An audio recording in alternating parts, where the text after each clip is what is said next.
A black veteran boards a flight to attend his granddaughter's graduation. War has left his knee stiff and in pain, so he deliberately chose an aisle seat to give his legs some comfort. But when a white flight attendant asks him to give up his seat for a white family, his calm turns into confusion, then quiet anger. Passengers glance, whisper, and look away. No one stands up until the captain suddenly steps out of the cockpit and walks straight to the back of the plane. What happens next leaves the entire cabin stunned. Before we go back, let us know where you're watching from and subscribe, because tomorrow I've got something extra special for you. It was still dark outside when the first hints of pale blue crept into the morning sky over Atlanta. The airport was slowly waking up, rolling suitcases hummed across linoleum floors, a cleaning crew wiped down the edge of Gate 19, and the faint buzz of early boarding announcements echoed off the glass walls. At the far end of the terminal, a black man sat perfectly still, his back straight, hands folded quietly in his lap. His name was Elijah Brooks. He wore a faded tan jacket, the kind that had seen years of use, over a white-collared shirt tucked neatly into brown slacks. His shoes, once white, were scuffed along the soles, the laces frayed just slightly at the tips. His skin was a deep shade of mahogany smooth, in places lined, in others with silver stubble dusting his jaw. His hair, salt and pepper, mostly salt, now peeked out beneath a black baseball cap that read USMC Retired in block letters. But it wasn't the cap or the jacket or even the stillness that drew attention. It was his presence, quiet, heavy, with something unspoken.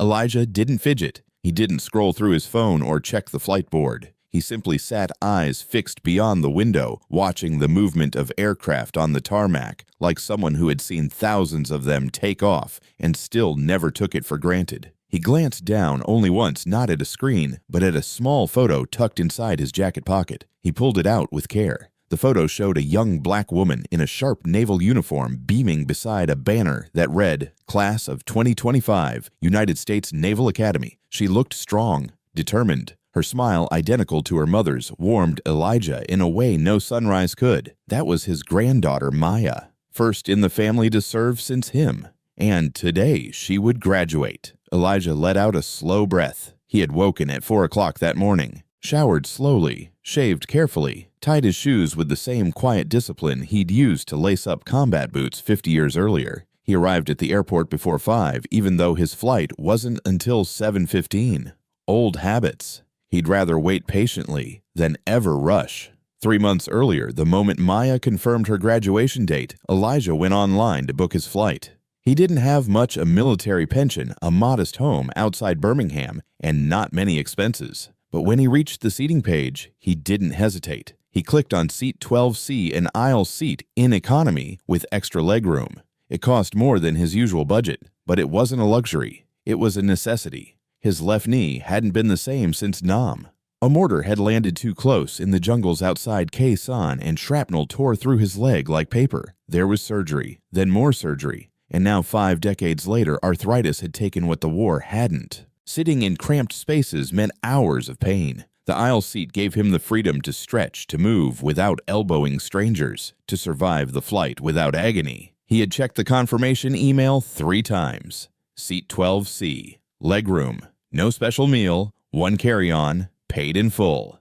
A gate agent walked past and offered a friendly nod. Elijah returned it with a polite "morning, ma'am." His voice was low and gravelly, but gentle. He wasn't a man of many words. He had learned long ago that silence said more than noise ever could. A young man with a rolling suitcase brushed past and muttered something about old folks always showing up too early. Elijah heard it. He didn't respond. He didn't even look over. He'd lived through far worse than side comments from strangers. He reached down and adjusted the strap on his duffel, a green canvas bag, military issue from decades ago. Still strong, still reliable. He slid it closer to his feet and sat back again. The overhead screen blinked, Flight 827 to San Diego, on-time boarding at Gate 19.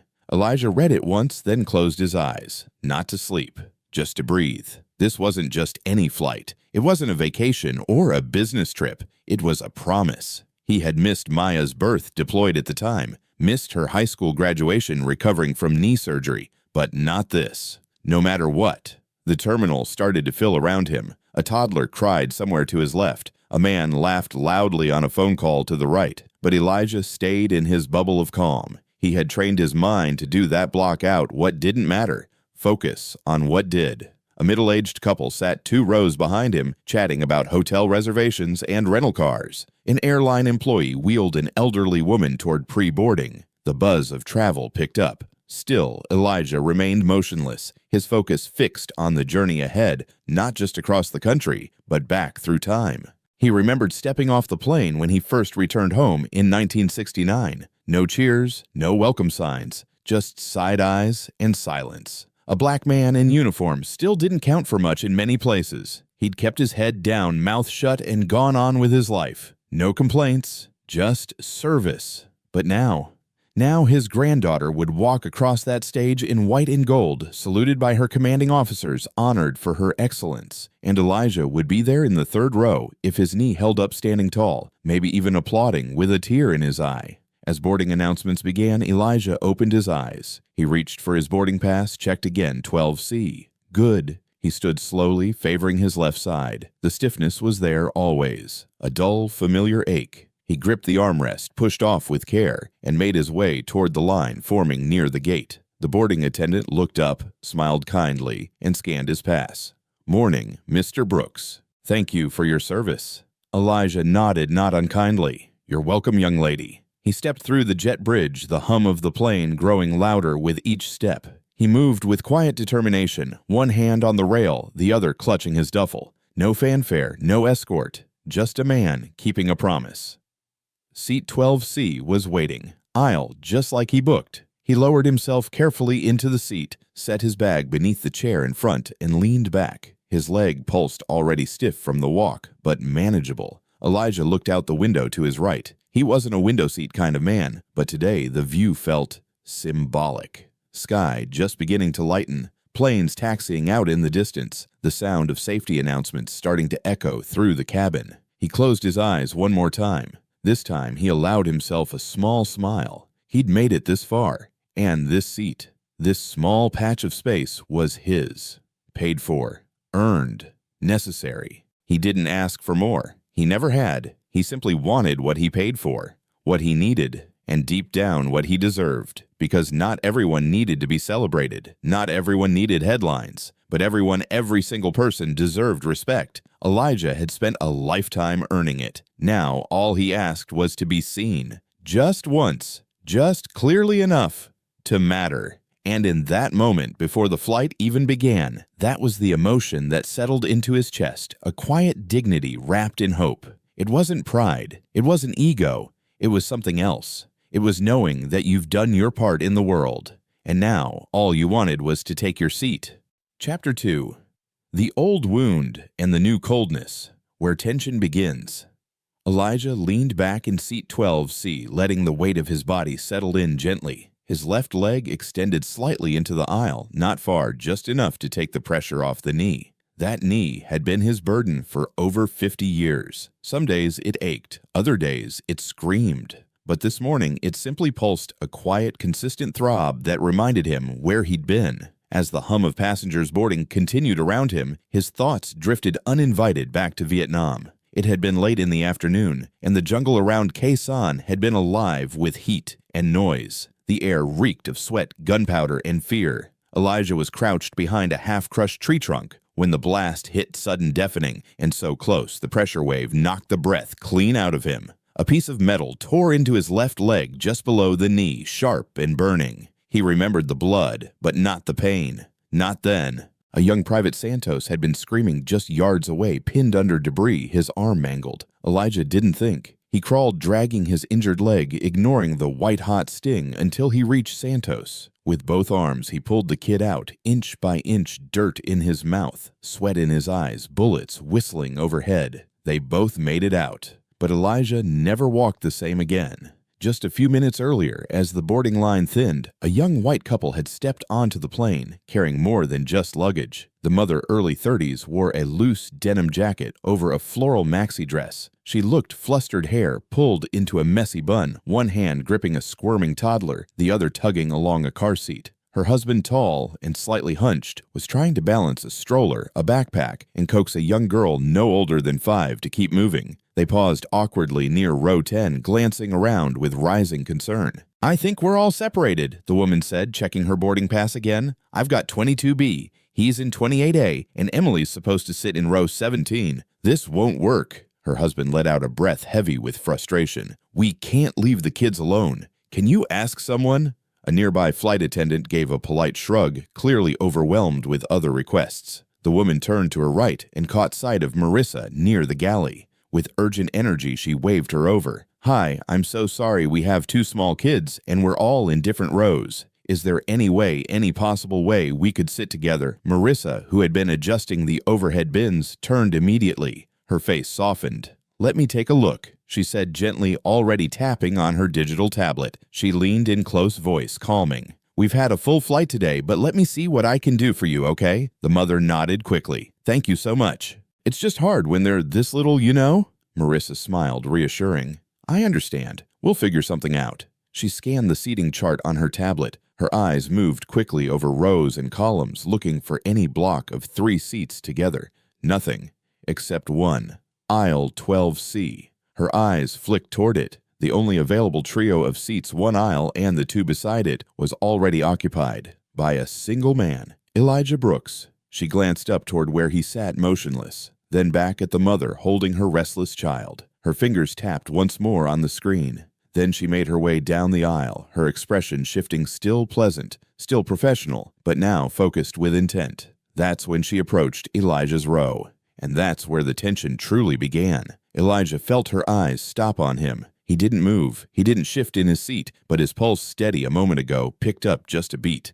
Marissa approached with a smile that didn't quite reach her eyes. "Excuse me, sir," she said softly. "May I see your boarding pass?" Elijah reached into his jacket and handed it over without a word. She glanced at the screen on her tablet, then back at him. "You're in seat 12C. "Yes, ma'am," he replied. Her voice remained pleasant, professional, but there was something clipped behind it, something rehearsed. "We have a family on board with young children," she explained. "They were separated during booking, and the only way we can seat them together is if we free up this row." Elijah frowned. He looked past her to the mother, now pacing gently up the aisle, with her toddler rocking side to side, clearly overwhelmed. "This is my seat," he said quietly. "I booked it 3 months ago." Marissa nodded. "Yes, I see that, and thank you for doing so. But unfortunately, the system didn't give us any flexibility with family groupings today." Elijah's voice didn't rise. "It never did. I need this seat because of my knee," he said. "It locks up. I can't sit tight like that for long. That's why I booked this one specifically." Marissa's smile stiffened. "I understand, sir. I truly do. But if we can't move you, we won't be able to depart on time." Elijah turned to face her fully. The pain in his knee was dull, but growing. "Is there no other aisle seat?" She shook her head. "We're completely full today. We only have middle seats left." He blinked. He felt the air thicken slightly. Middle seat. That meant limited legroom. No stretch, no aisle to ease into. Just 5 hours of cramped silence and pain. "I really can't sit in the middle," he said, his voice calm but firm. "I'm sorry." Marissa gave a quick glance over her shoulder. The mother was now crouched beside her youngest, soothing him.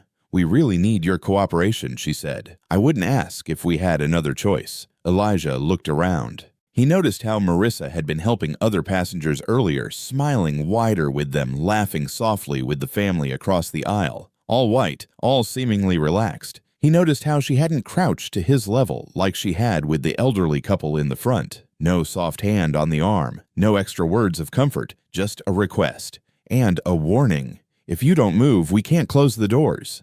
He felt something else rise, not anger, not yet, but something close. It was the familiar chill of being dismissed, of being expected to comply without question, of being told once again that his pain mattered less than someone else's comfort. He cleared his throat. "With all due respect," he said slowly, "I served in the United States Marine Corps. I'm not trying to be difficult. I just need the seat I paid for."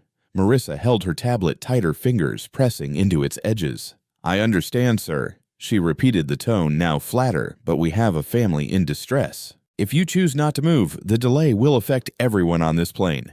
Elijah let that hang in the air. The people around them began to shift. A man across the aisle glanced over. A woman behind him paused mid-conversation. There was a faint collective awareness creeping into the cabin. He could feel it in the silence. He knew this silence. It was the silence of judgment, the kind that didn't speak aloud but echoed in looks and lowered voices. He could almost hear them. Why is he making this so hard? It's just a seat. Selfish old man. He looked at Marissa again. She wasn't hostile, but she wasn't listening either. Her tone hadn't changed. Her eyes had grown colder. She wasn't asking. She was instructing. And the way she stood, just close enough to press him, just far enough to avoid intimacy, told him she had already made up her mind. Elijah leaned back slowly. He looked away. He wasn't surprised. Disappointed, yes, but not surprised. He had seen kindness. He had lived through respect, but he had also known the other side, the quiet, casual forms of dismissal, the kind that showed up in policies, in protocols, in faces like Marissa's, the kind of discrimination that didn't scream.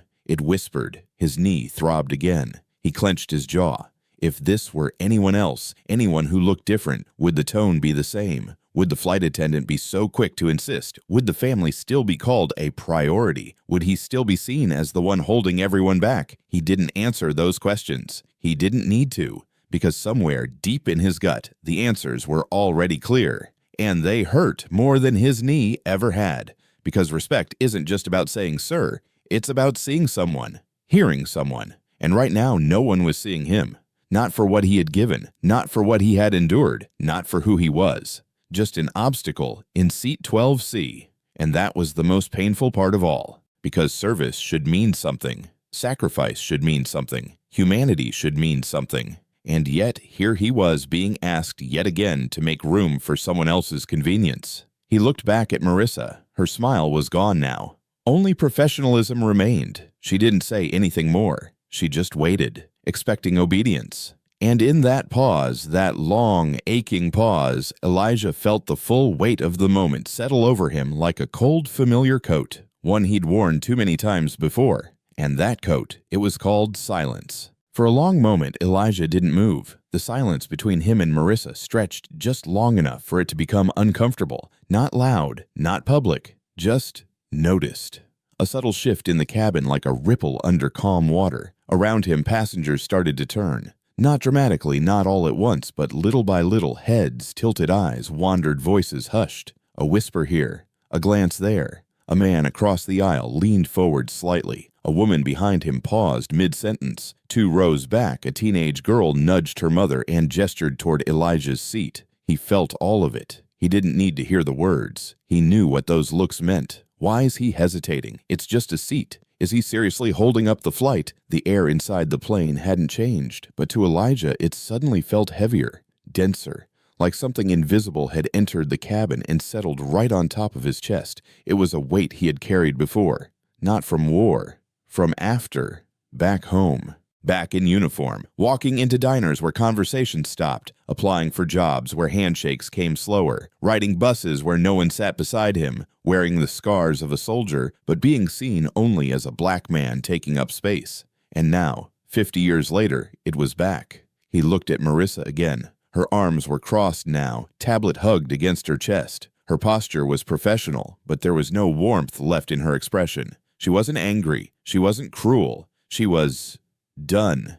He could feel it. In her eyes, this was no longer a conversation. It was a problem that needed solving, and Elijah was the obstacle. He glanced once more down the aisle toward the young white mother still standing with her toddler. She didn't look at him. She didn't speak to him. She seemed stressed, sure, but unaware or unwilling to be aware of what her request had just cost someone else. Elijah lowered his eyes to the floor. Then he spoke. His voice wasn't raised. It didn't shake. But it filled the space around him. "My name is Elijah Brooks," he said quietly. "Retired Staff Sergeant, United States Marine Corps."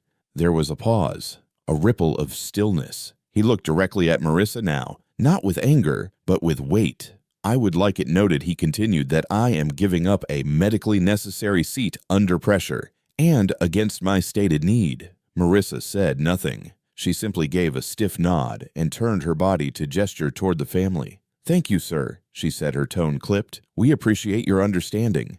Elijah didn't answer. Instead, he slowly reached down for the green duffel beneath his seat. His fingers wrapped around the strap knuckles, tightening just slightly. He took a breath, then another. He unbuckled his seatbelt, careful with his movement, and shifted to stand. His left hand pressed against the armrest. His right braced against the back of the seat in front of him. His knee, already inflamed, protested immediately. The pain wasn't sharp. It was deep aching, the kind that starts in the bone and seeps into the muscle. He rose slowly with dignity, but it wasn't easy. The aisle was narrow. The floor tilted slightly beneath his step. Every movement felt like it required calculation, how to step without twisting, how to turn without bumping others. He didn't make eye contact, not because he was ashamed, but because he didn't want to give anyone the opportunity to look away. Behind him, the chatter resumed in low murmurs. A few people whispered. One person sighed impatiently. He made his way down the aisle, duffel slung across his back. Rows 14, 15,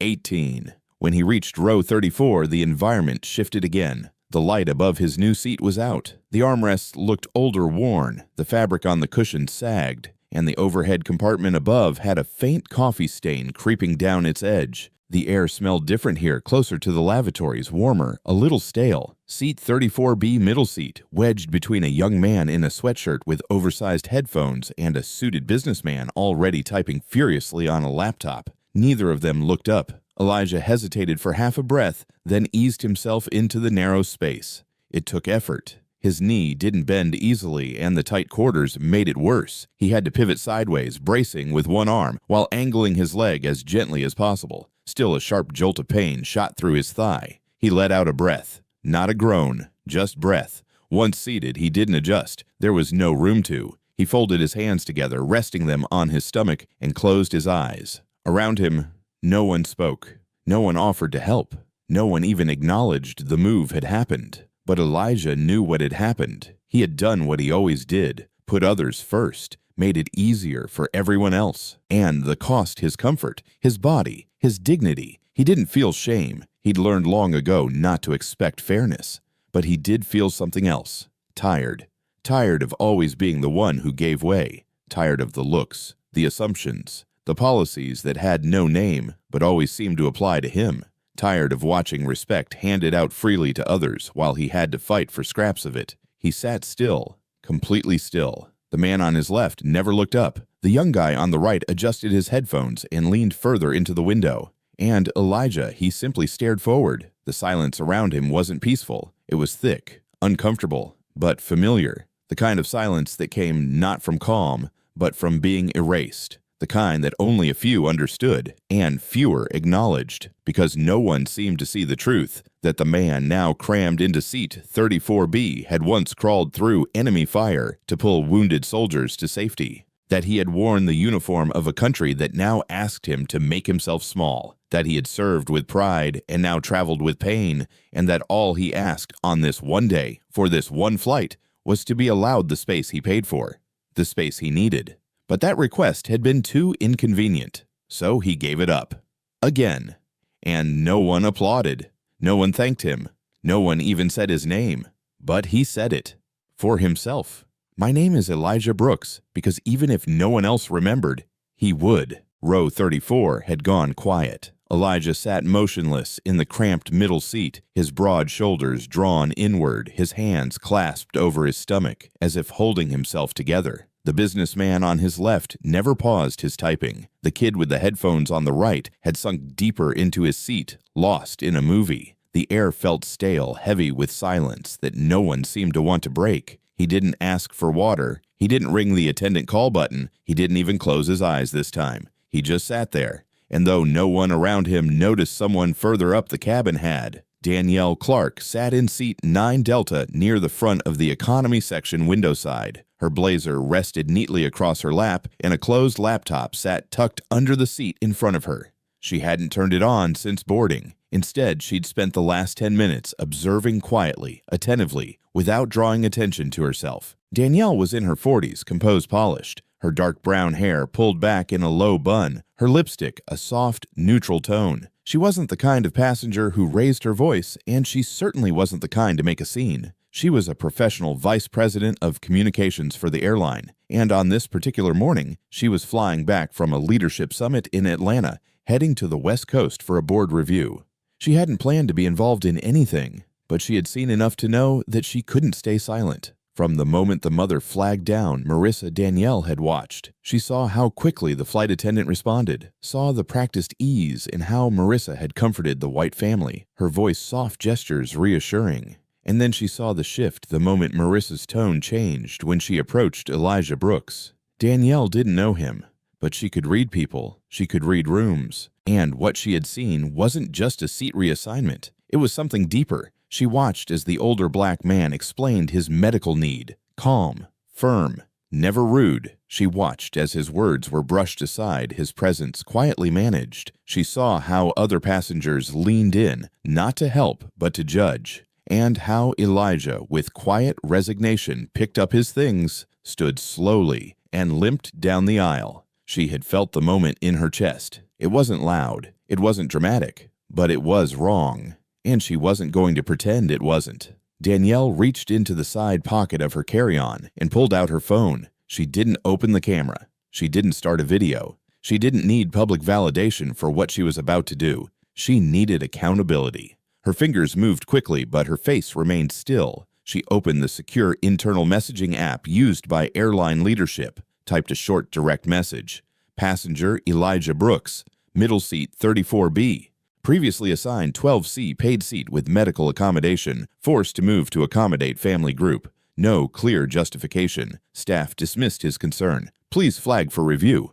She paused, then added one more line, not consistent with stated service values. Then she hit send. Her thumb hovered over the screen for a moment after. She knew how these things worked. Sometimes they got lost in the shuffle. Sometimes no one followed up. But this time she didn't send it into a void. The message was marked received, logged, and forwarded to operations. Danielle set her phone down and looked out the window. The runway was still in view, but boarding was nearly complete. She could hear the low whir of the air vents, the murmur of conversation ahead. She didn't turn around to look at Elijah again. Not because she didn't care, but because she had already done the one thing that mattered most in that moment. She acted. She didn't sigh. She didn't roll her eyes. She didn't whisper to the passenger next to her about how sad or unfair it was. She didn't perform outrage. She did her job. Because being in a position of power didn't just mean issuing statements during Black History Month or tweeting about diversity values after a controversy. It meant doing the right thing when no one was watching. And someone had been watching. Danielle remembered her grandfather, a Tuskegee airman. He used to tell her stories when she was little, not of combat, but of being denied entry into restaurants in full uniform. She'd grown up with that quiet legacy, a knowledge that honor could live in someone's blood and still be ignored by society. Watching Elijah make that slow, painful walk to the back of the plane had shaken something in her. She didn't know his full story, but she knew enough.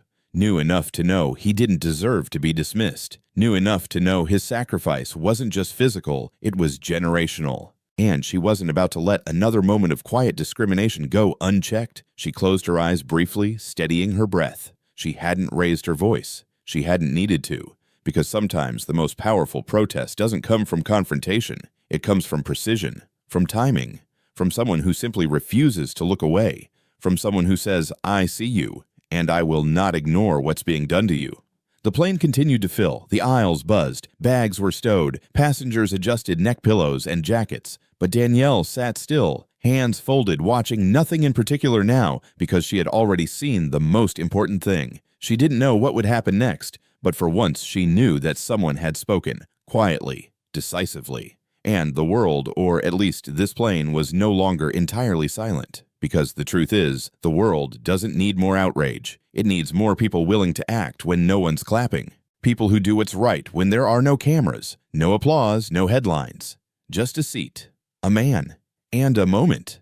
And someone finally saying, "Enough." Inside the cockpit of Flight 827, Captain Marcus Langley was reviewing final checklists with his first officer when the notification appeared on his screen. The red flash wasn't an emergency, but it was marked "Immediate Attention Internal Message." Marcus tapped the screen and began reading. His eyes moved quickly over the text. Passenger Elijah Brooks, seat reassigned against medical request. Forced from paid aisle seat to middle. Staff response inadequate. Please escalate. Name previously noted in veteran records. Logged by Danielle Clark, VP Comms. Marcus froze. He read it again, slower this time. Elijah Brooks, The name stirred something in his memory, a name he hadn't heard in years, but one that had never quite left him. He leaned back in his seat, removed his headset, and exhaled through his nose. Elijah Brooks. His father used to talk about that name with reverence. Marcus remembered sitting at the kitchen table as a kid, his father, Colonel Richard Langley, home from deployment, eyes tired but voice alive, as he told stories of men who weren't generals or commanders, but the ones who made it possible for others to come home.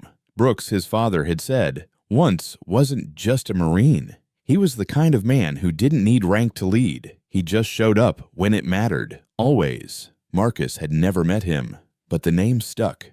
The way his father spoke it like it belonged to someone who could carry an entire unit on his back without asking for thanks. And now, here it was. On a flight he was commanding. He looked over at his first officer, who raised an eyebrow.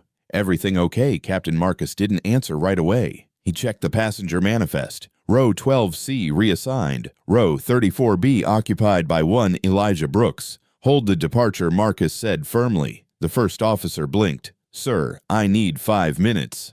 Marcus replied, "We're not leaving yet." He unbuckled his harness, straightened the cuffs of his pilot's uniform, and stood. The gold stripes on his sleeves caught the light. He reached for his cap but paused, deciding against it. This wasn't for show. He stepped out of the cockpit and into the narrow front galley. A few flight attendants glanced up in surprise. He gave a quiet nod, his face unreadable. Then he started walking. It wasn't rushed. It wasn't slow. It was deliberate. Each step felt heavier than usual, not because of the weight on the plane, but because of what he knew he was walking toward. Passengers noticed immediately. You don't often see the captain walking down the aisle after boarding. Conversations dipped, cell phones lowered, children turned in their seats. The quiet buzz of the cabin shifted. In row 34, Elijah sat exactly as he had been, still, composed, one hand resting on his knee, the other gently pressed to his duffel. His eyes were open, unfocused, looking forward, but not really seeing anything, until the shadow appeared beside him. He turned slowly. When his eyes met Marcus's, there was a pause. Not confusion, not recognition, just a stillness between two men who had worn the same uniform decades apart. Marcus stood tall, his voice calm and steady, loud enough for those nearby to hear. "Staff Sergeant Elijah Brooks." Elijah blinked. His lips parted slightly, but no words came. Marcus didn't wait for a response. "I want to begin by offering you an apology," he said. "What happened today should not have happened, and I intend to correct it." Then, with precision, he raised his right hand and gave a formal military salute. Not a casual nod, not a PR gesture, a proper crisp, respectful salute from one serviceman to another. The cabin went silent. The man with the laptop stopped typing. The boy with headphones pulled them off. People up and down the aisle turned in their seats. No one said a word. Elijah didn't immediately return the gesture. He stared at Marcus for a beat longer, as if trying to understand what was happening, what had changed. But then slowly he nodded, just once. And in that nod was something more than acknowledgement. It was memory. It was understanding. Marcus lowered his hand and spoke again. "Sir, may I have a moment of your time?" Elijah gave a small, respectful "of course" and began to move. But Marcus gently lifted a hand.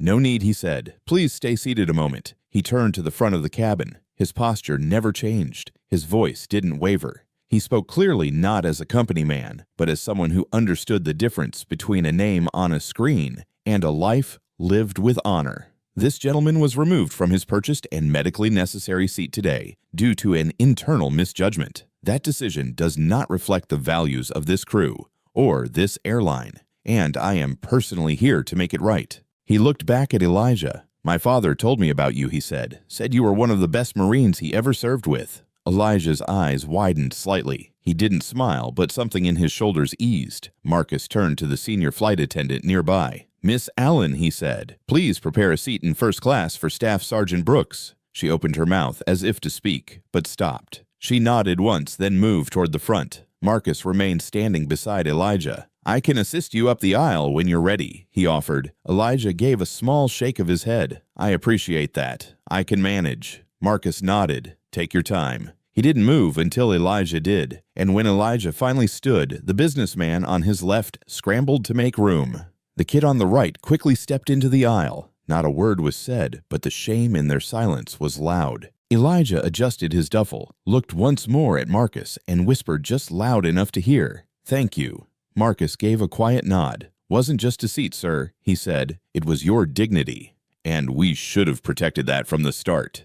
He walked 2 steps behind Elijah as they moved forward, the rows parting not from command but from respect. Some passengers watched with quiet regret, others with admiration, a few with tears beginning to sting the corners of their eyes. And Danielle Clark, still in 9D, exhaled, her eyes fixed on the scene unfolding, knowing the right person had finally stood up. Because respect isn't about a title, it's not about a press release, it's about action, quiet, clear, undeniable. And this morning, that action wore a pilot's uniform and walked beside a veteran who had already walked too far too long without ever being properly seen. Marcus didn't need applause. Elijah didn't need attention. But in that cabin, for those few minutes, everyone remembered what honor actually looked like. And for once, it looked like justice finally catching up. The front of the cabin was quieter than the back. Less chatter, less motion, just the occasional rustle of a newspaper or the click of a seatbelt. As Elijah approached the first row, led gently by Captain Marcus Langley, there was a shift in the atmosphere, subtle but unmistakable, the kind that followed a man who had just regained his dignity. Row 1 seat, the aisle seat in first class, sat empty for only a moment. The passenger originally seated there had already stood and stepped aside, having been quietly asked by the crew a minute earlier. He hadn't complained. He hadn't even asked why. He had taken one look down the aisle, seen the older black man limping forward with a steady gaze and worn duffel, and simply said, "Of course." But before Elijah could fully reach the seat, another figure stood. Just across from 1A in seat 1C, a younger man well-dressed in a fitted navy suit, crisp white shirt tie, loosened just enough to suggest he was coming from a business meeting or maybe heading to one. He was clean-shaven in his 30s, light brown skin, with close-cropped hair and sharp, observant eyes. When he saw Elijah's face, something shifted in his expression. The polite smile disappeared. His lips parted slightly. His eyes widened. For a second, he didn't say anything. Then he stepped forward, placing a hand on the headrest in front of him, as if he needed something to hold on to. "Trung C. Brooks." Elijah paused. His eyes met the younger man's. There was no recognition in his features at first, but something familiar in the way the man spoke his name. I'm sorry," Elijah said softly. The man swallowed. His voice was quieter now, but clear. "Sir, it's me, Devin Ross. I served under you. Iraq 2005, 4th Battalion, Fallujah Sector. You pulled me out when our transport took that hit. I was bleeding out. I thought I was gone. You wouldn't leave me. You carried me 300 yards back to the safe zone." Elijah's breath caught in his chest. He didn't speak. Devin stood taller voice, trembling as he continued. "I tried to find you after I got out. I wanted to write, to thank you. But the records were scrambled. Names were missing. All I had was what they called you on the comm, Staff Sergeant Brooks." Elijah blinked slowly like he needed the moment to settle. Then he nodded once, just once. The silence between them held 1,000 things unsaid. "I remember you," Elijah finally said, his voice gravelly but steady. "You had a shrapnel wound to the side. You kept saying your mother's name over and over." Devin let out a small breath that turned into a shaky laugh. "That was me," he whispered. "I never forgot. I never will." There was a beat of silence. Elijah reached for the armrest of seat 1A and slowly lowered himself into it. His knee ached, but his mind was elsewhere now. Somewhere far away, under desert sky and gunfire. Somewhere heavy. Somewhere that still lived beneath his skin. Devin sat down again, this time not with the ease of a business traveler, but with the humility of a man finally given the moment he'd longed for. He turned slightly in his seat eyes, not leaving Elijah. "I owe you my life, sir. I've got 2 kids now, a wife, a career. All of that, every single part of it started with you dragging me across that field when no one else would. I never got the chance to tell you." Elijah didn't smile. Not yet, but his jaw softened. His hands relaxed in his lap. "You just did," he said quietly. Devin's voice cracked. "I mean it," he said. "You didn't know me. You didn't have to. But you stayed. You carried me." Elijah's eyes, usually unreadable, flickered with something deep, something old, a memory that had been buried beneath years of quiet. "I was just doing what I was trained to do," he said. "No one gets left behind. That's what we were taught." Devin nodded, emotion rising fast. "Well, you did it," he said. "And I'm here because of it." The plane hadn't moved yet. The captain had returned to the cockpit, but the energy in the first few rows hadn't settled. A few nearby passengers had listened quietly, respectfully. No one interrupted. No one pulled out a phone. There was something sacred in the moment, the rare kind of silence that demanded stillness, not words. Elijah adjusted in his seat, slowly stretching his leg out in front of him. For the first time since boarding, he didn't have to brace himself for discomfort. The seat had space. It had support. But more than that, it had meaning now. Not just because of the rank or the location, because someone who mattered had said the words he never expected to hear. Thank you. Not as a slogan, not as a checkbox, but from the mouth of a man who had nearly died and who now lived with a family because Elijah had refused to leave him. Across the aisle, Devin leaned back, wiping at the corner of his eye. "I can't believe this is happening," he muttered. "I never thought I'd see you again." Elijah didn't answer right away. He looked out the window beside him, the morning sky finally turning pale orange clouds, stretching in soft lines across the horizon. "Neither did I," he said. Another pause. Then he added without turning his head, "But I'm glad you did." Behind them, the cabin began to buzz again with pre-flight instructions. A flight attendant moved through the aisle, checking seatbelts. The plane was preparing for departure. But for Elijah Brooks and Devin Ross, time moved differently now. For one, it was a long overdue reunion. For the other, it was a debt finally acknowledged. No medals were exchanged. No cameras flashed. But in that brief stretch of quiet, something real happened, something stronger than any ceremony or speech. A man who had once been carried across enemy fire now sat just a few feet away from the man who carried him. And this time he got to say the one thing that mattered most. "I never forgot." Because some debts aren't measured in dollars. They're measured in lives. And some moments, rare as they are, remind us that gratitude, when spoken from the heart, can echo across years. Elijah nodded once more gently, and for the first time that morning, his lips curled into a faint but honest smile. Captain Marcus Langley stood outside the cockpit once more. The door hadn't yet closed. The cabin was preparing for takeoff, but something unfinished tugged at him. Not operational. Not procedural, moral. He had walked Elijah Brooks to his rightful seat. He had seen the weight lift even slightly from the veteran's shoulders. But there was still something unspoken in the air, something that hadn't been addressed, a wrong that hadn't been acknowledged by the one who delivered it. He turned toward the rear galley. Marissa stood there just ahead of the economy section, adjusting her uniform sleeves. Her face was calm, composed, but there was a stiffness in the way she stood, like she was trying to hold on to control that had already slipped. Marcus approached her slowly. His steps were measured. The flight attendants nearby paused. They could tell by his face that this wasn't routine. "Miss Bennett," he said evenly. She looked up quickly. "Yes, Captain. I'd like you to come with me to the front cabin," he said. Her lips parted slightly. There was a flicker in her eyes, hesitation, uncertainty, but she nodded and followed. Passengers watched as they moved, not overtly, not rudely, but with curiosity. Even those who hadn't heard the full story sensed something important was about to happen. They stopped near seat 1A, where Elijah now sat, his leg extended slightly for comfort. Devin sat beside him, still quiet, still absorbing what had just taken place. Elijah looked up as the two approached. Marcus turned to Marissa. His voice was lower now, but firm. "I believe there's something you need to say, Miss Bennett." Marissa stiffened. Her eyes darted between Marcus and Elijah. She cleared her throat. "I was only following protocol." She began, her voice clipped, polite and distant. Marcus didn't move. He said nothing, just waited. The silence pressed on her. Passengers nearby weren't whispering anymore. They were watching, listening. Marissa shifted on her feet. She looked at Elijah, but not directly, more near him than at him. Her smile was gone. Her professional mask was cracking. "I apologize, sir," she said, voice low, "for the inconvenience." Elijah didn't blink. He didn't respond, because it wasn't enough. And Marcus knew it.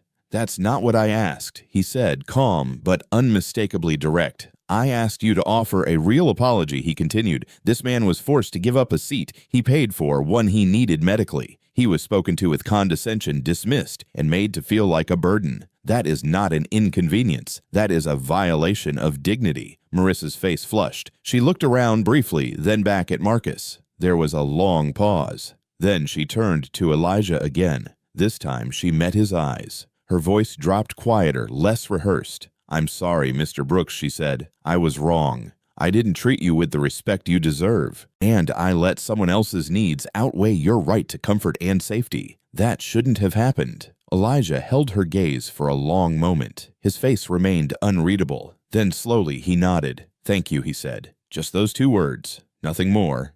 But they meant something now. Marissa stepped back. Marcus turned toward her and spoke just loud enough for nearby crew to hear. "We'll be discussing this further after landing. Please return to your station." Marissa nodded face tight and walked away. Marcus remained at the front of the cabin. He looked out over the passengers, most now silent, attentive waiting. He reached for the intercom handset mounted near the galley. He didn't do this often. Captains rarely address the entire cabin except for takeoff or landing. But this wasn't a regular flight. He lifted the handset, pressed the intercom button, and spoke. "Ladies and gentlemen," he began, his voice calm but clear, "before we depart, I need to make a statement." The cabin fell entirely still. "I want to address something that took place earlier on this flight," Marcus continued. "A passenger, Mr. Elijah Brooks, was asked to vacate his pre-assigned and medically necessary seat to accommodate another party." He paused, letting the words settle. "That decision was not made by me. But as captain of this aircraft, the responsibility still falls on my shoulders." Some passengers leaned forward slightly. Others sat straighter. "This man, Staff Sergeant Elijah Brooks, served this country with honor," Marcus said. "He carries physical injuries from that service to this day. And today, instead of being treated with the dignity he's earned, he was treated as a logistical inconvenience." A beat of silence. "That's not who we are, and it's not who we will be today." More passengers turned now toward the front, toward Elijah. A few eyes filled, a few jaws set tight. Marcus continued. "So before this plane leaves the ground, I want to say this plainly and publicly." He looked over toward Elijah, still holding the mic. "Mr. Brooks, we failed you. I failed you. And I'm sorry." He turned back to the cabin. "And I'm also proud that we had the chance to correct that mistake before this plane ever left the gate." A silence followed, thick, unmoving. Then, without prompting, someone near the front began to clap. It was a single pair of hands, then another, and suddenly the cabin erupted into full applause. Not polite, not forced. It was full-bodied, honest, healing. People turned to Elijah as they clapped, some nodding at him, others touching their chest, or simply smiling with a kind of expression that said, "We saw it, and now we see you." Elijah didn't stand. He didn't wave. He simply sat still, hands folded in his lap chin slightly lowered. But for the first time in a long time, he felt seen, not tolerated, not pitied, but respected. Truly respected. Marcus clicked off the intercom and stood still for a moment longer, scanning the cabin, then returning silently to the cockpit. Behind him, the atmosphere had changed. The plane hadn't moved an inch on the runway, but something inside it had. Because justice doesn't need to shout. It just needs to show up. And sometimes when it does, it reminds everyone on board, crew and passengers alike, that integrity isn't just about doing your job. It's about doing what's right, even when it costs something. That day, it cost someone a little pride. It cost someone else a seat in first class. But it gave Elijah Brooks something far more valuable, his honor restored in front of strangers. And in doing so, it gave the rest of them something too, a reminder. That dignity can be delayed, but it should never be denied. The wheels touched down at San Diego International Airport just after noon, the tires meeting the runway with a gentle hum that rolled through the cabin. The descent had been smooth, uneventful, but for Elijah Brooks, this was no ordinary landing. The moment the plane began to slow, something inside him settled quietly, firmly, as if the entire journey, not just the miles, had brought him to a place he hadn't known he needed. He stayed seated as the others gathered their belongings. His hands rested calmly on his knees, his breathing even. He wasn't in a rush. Not anymore. For once, no one hurried him. No one stared. A few passengers near the front simply nodded respectfully as they passed, silent acknowledgments that meant more than words. When the cabin doors opened, the warm California sun spilled gently onto the jet bridge. Elijah rose slowly, stretching his leg as best he could, and took his time stepping off the plane. A gate agent was waiting with a wheelchair just in case. Elijah waved her off with a kind smile. "I'll walk." His steps were measured but steady, and each one felt lighter than the last. Beyond security, past the final row of passengers waiting for their own departures, she stood holding a handmade sign. "Welcome, Grandpa Elijah." "Maya."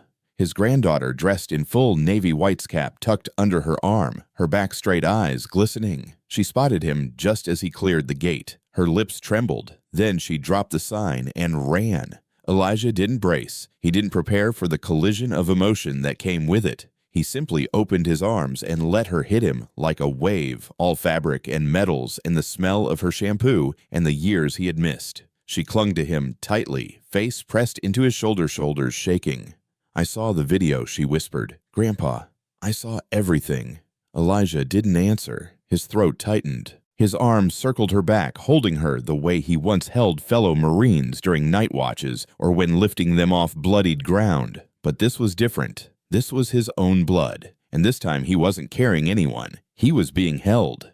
"You okay?" she asked, pulling back just enough to look at him. Elijah managed a soft chuckle. "I've had worse," he said, "but this one ended right." They stood like that for a few more moments, letting the crowd around them fade. Finally, Maya straightened and gestured toward the exit. "Let's get your bags. I cleared the whole afternoon. You're coming with me to the academy dinner tonight. You're sitting with the officers." Elijah raised an eyebrow. "You sure I'm dressed for it?" Maya smiled. "You're exactly who they need to see." At baggage claim, a uniformed airline employee approached them cautiously, holding a folder. "Mr. Brooks?" she asked gently. Elijah turned, surprised. "I have something for you, sir," she said, "courtesy of Transcontinental Airlines." He took the folder, nodded once, and opened it. Inside was a typed letter on company stationery. "Dear Mr. Brooks, on behalf of Transcontinental Airlines, please accept our sincerest apology for your experience on board Flight 827. We are grateful for your service and regret the mishandling of your seat accommodation. Enclosed is your designation as a lifetime guest of honor. No booking codes, no fees. Just tell us where you're going. We'll get you there." Attached was a laminated card, silver and black, embossed with his name and a seal. Elijah didn't say anything. He didn't need to. He closed the folder slowly and tucked it under his arm. Back at Maya's on-base quarters, the afternoon sun filtered through the living room blinds.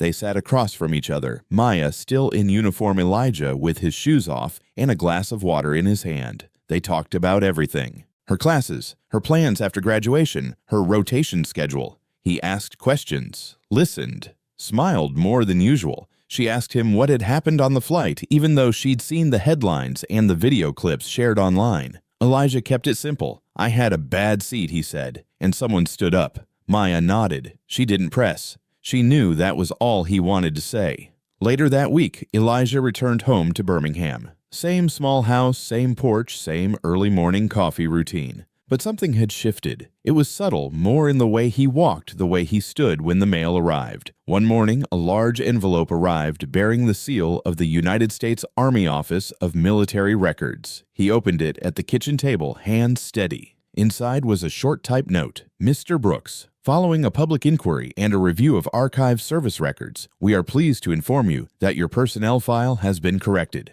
An incident report from February 2005, previously listed as incomplete, has been restored and attached. It documents your actions in the field that resulted in the rescue of 5 wounded Marines under direct enemy fire." There was a second note handwritten on thick cream-colored paper. "Staff Sergeant Brooks, I was the 6th. I was in the vehicle that day. You don't know me, but I've known you every day since. Because of you, I got home. I built a family. I built a life. You may have thought no one remembered, but I did. Thank you. We never forgot. Lieutenant Robert Hayes, USMC, retired." Elijah held the paper in both hands. For a long moment, he didn't move. The house was silent except for the creak of the ceiling fan. Finally, he folded the letter twice carefully and set it beside the folded flag on his bookshelf, next to the faded photo of his unit, next to the names he still remembered. He didn't speak, didn't cry, but something in him, quiet old, buried deep, exhaled. There are some truths that disappear in paperwork, some names that get lost in systems. But gratitude, real gratitude, has a way of circling back. Sometimes it takes a lifetime, but when it arrives whole, because the truth can be forgotten, but not erased, and thankfulness that lives forever. Charlotte Clark wasn't looking for a headline. That wasn't why she opened her laptop that Thursday night alone in her home office in Richmond, Virginia. The room was quiet except for the soft hum of her desk lamp and the low thud of rain tapping against the window. Her tea had gone cold. Her inbox was full. But her mind was still back on Flight 827. She hadn't spoken to Elijah Brooks. She hadn't asked for an interview. She hadn't even told anyone what she witnessed, not yet. But something about the way he sat in seat 1A stayed with her. The calm, the dignity, the weight, and the silence. That thick, necessary silence when the cabin had realized the man they almost ignored carried more honor than most uniforms they'd ever seen. Charlotte had seen stories come and go. She'd written thousands of words over the years, features, investigations, op-eds. But some stories she believed didn't need embellishment. They just needed to be told plainly, truthfully, and at the right time. She opened a blank document. Her fingers hovered over the keys. Then she began. He didn't ask for attention. He didn't demand a seat. He simply asked to keep what he paid for and what his body needed. And when no one stood up for him, he stood down. But someone saw, and someone stood up. And because of that, a man who was once invisible became visible again, to a plane full of strangers, to a country that had long forgotten, and to a history that now has one more page written. Charlotte wrote for over an hour. No distractions, no rephrasing for clickbait. Just the story as it happened. She changed a few names out of privacy, kept the facts sharp, and let the emotion rise naturally through the actions, not the adjectives. She ended the piece with a line she hadn't planned, but one that felt like it had been waiting inside her all along. A seat is just a seat, until someone decides it's not, until someone stands. And then that seat becomes something else entirely. It becomes a place where dignity returns, where silence is broken, where home begins. She titled the article Seat 12C and the Man Who Was Asked to Move. The next morning, she sent it to a mid-size regional paper she occasionally freelanced for. No expectations, just submission. But by Sunday night, the piece had been picked up nationally. Within days, it was everywhere. News anchors read passages aloud on morning broadcasts. Teachers printed the story for their middle school civics classes. Veterans halls shared it on message boards. One school in Kansas even staged a short play based on the events, with students reenacting the moment Captain Langley saluted. What struck Charlotte most weren't the numbers or the shares.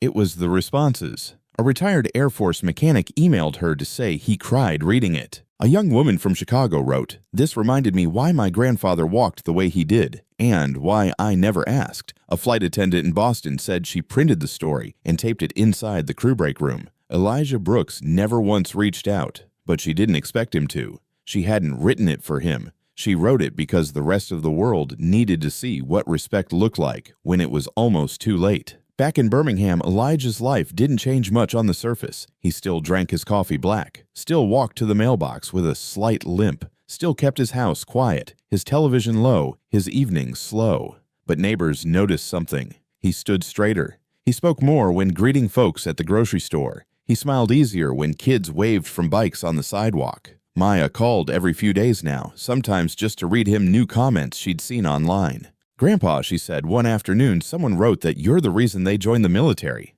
Just from reading what happened. Elijah chuckled. "Well, I hope they stretch first. That uniform don't make your knees any younger." And then, just as she was about to hang up, he said something simple. "I'm proud of you, Maya, and I'm proud I lived to see the day when someone finally saw what we carried." Not long after Charlotte's article was reprinted in a national commemorative journal on stories of quiet heroism. It was placed next to tributes to firemen, medics, teachers, ordinary people doing things that left extraordinary impact. And on the final page of the issue, without a byline, just a short reflection was printed. A seat can be where someone's presence is ignored, or it can be where their legacy is finally recognized. One depends on silence, the other depends on someone willing to speak. So tell the story. Always. Because if we don't, history stays quiet forever. Charlotte read that part one night while waiting for her connecting flight. She looked around the terminal, businessmen rushing past, a mother bouncing a toddler on her hip, a janitor wiping down a bench. She wondered how many stories passed her by every day. And she reminded herself, one voice is enough, if it's honest, if it's clear, and if it reaches the right ears. Elijah never cared about the attention. He didn't hang the framed letter, didn't carry the guest of honor card with pride. But sometimes, when the evening air cooled and the sun dipped below the trees, he'd sit on his porch with a folded copy of that article beside him. And for a long, quiet while, he wouldn't read it. He would just rest his hand on it, as if to say, this happened. It mattered, and someone told it right. Because the truth is, stories don't need to be big. They need to be true. And sometimes all the world needs is one quiet man, one rightful seat, and someone willing to say, "We remember," and we always will. The days after the story faded from headlines were quieter, but not empty. In the weeks that followed, the attention surrounding Elijah Brooks slowly drifted back into silence, the way most stories eventually do. And that was just fine by him. He hadn't asked for any of it. He didn't need applause in the aisle of a plane. He didn't need strangers crying over news articles. He didn't need the world to suddenly discover his name after decades of living without it. What he needed and what he finally received was something more personal. Recognition, not for fame, not for rank, but for sacrifice. For simply having shown up again and again, even when no one else did. Elijah's life in Birmingham returned to its routine. He still rose before dawn, brewed his coffee black, and sat out on the porch while the street was still asleep. He still kept to himself, mostly not out of pride, but habit. He'd spent a lifetime learning that peace was something you built slowly and guarded quietly. But there were changes, subtle ones. A few neighbors waved now who hadn't before. Some kids from the block asked if he'd been on TV. One even asked him if it was true that a pilot had stopped a whole flight just for him. Elijah smiled at that one. "Not for me," he said, "for what I stood for." At the post office one morning, the clerk, an older woman with tired eyes and a voice like sandpaper, looked at his name on the package and paused. "You're the man from that story, aren't you?" Elijah didn't answer right away. He just gave a polite nod. She handed him his parcel, a little softer than usual. "Thank you," she said. That was it. But it stayed with him all day. The letter from the Department of Defense stayed on his mantle next to the folded flag and a photo of Maya in her naval whites. The message from Lieutenant Robert Hayes, the sixth man Elijah had unknowingly saved, stayed tucked inside a drawer next to his medals where he could reach for it any time. He didn't read it often, but he knew every word. Sometimes at night, Elijah would sit on the porch and watch the shadows stretch across the yard. The chair beneath him creaked slightly, the same one he'd sat in for years. And in those quiet moments, he didn't think of the war, or the flight, or the pain in his knee that still flared up when it rained. He thought of the seat, 12C, a seat he had paid for, fought for, given up, and then somehow had given him back something far greater. It wasn't just about legroom, it was about dignity, and how easy it was for the world to forget it, but also how powerful it was when the world remembered. He thought about Captain Marcus Langley, standing tall in that aisle. Not because protocol demanded it, but because respect did. He thought of Devin Ross now, a father whose life had unknowingly been preserved in a split-second decision under fire. He thought of Danielle Clark, who could have looked away but didn't. And he thought of Charlotte Clark, no relation, who made sure the story reached people who needed to hear it. He never said it aloud, but he was grateful, not because it made things perfect, but because it reminded him that sometimes the arc of justice bends slower than it should. But it bends. It bends when people stand up in the quiet, when people say enough, when someone who sees something wrong decides it's worth risking discomfort to make it right. That's all it took. One seat, one moment, one voice. Elijah never boarded another flight after that day. Not because he couldn't. The airline had given him lifetime status. He could have gone anywhere, anytime for free. But he didn't need to go anywhere. He was home. He'd found what he needed. And in a world so often built on forgetting, he had been remembered. Not in ceremony, not in noise, but in the quiet ripple of people who cared enough to act. And maybe that's all any of us are really hoping for, to know that when our story is finally told, someone will say, not with pity, but with truth, "We saw him, we heard him, and we remember." On his porch, under a sky streaked in soft orange and purple, Elijah leaned back in his chair. He folded his hands over his stomach, closed his eyes, and smiled. Because not all battles are fought in war. Not all victories come with medals. Sometimes victory is a seat. Sometimes it's a voice. And sometimes, just sometimes, it's knowing that even if the world goes silent again tomorrow, you were seen. And that was enough. The story of Elijah Brooks may have started with a seat on a crowded plane, but it ended with something much deeper, the quiet return of dignity, the healing power of being seen, and the reminder that even the smallest actions can restore something sacred. His journey wasn't loud. It didn't come wrapped in praise or attention, but it reached hearts yours, mine, and hopefully many more. It makes us pause and reflect. Have we ever stayed silent when we should have stood up? Have we ever overlooked someone who deserved more? Or have we ever been that someone? If this story touched something in you, a memory, a truth, a sense of justice, we invite you to share your thoughts in the comments below. Tell us, when was the last time you felt seen or made someone else feel that way? Your words might be exactly what someone else needs to hear today. And if you believe like we do that, the world needs more stories like Elijah's quiet, true, and deeply human. Please consider giving this video a like, sharing it with someone who needs hope, and subscribing to the channel. Your support helps us keep telling the stories that matter, the ones that remind us who we are and who we still have the power to be. Thank you for being here. Thank you for listening. And thank you for remembering. Join us to share meaningful stories by hitting the like and subscribe buttons. Don't forget to turn on the notification bell to start your day with profound lessons and heartfelt empathy.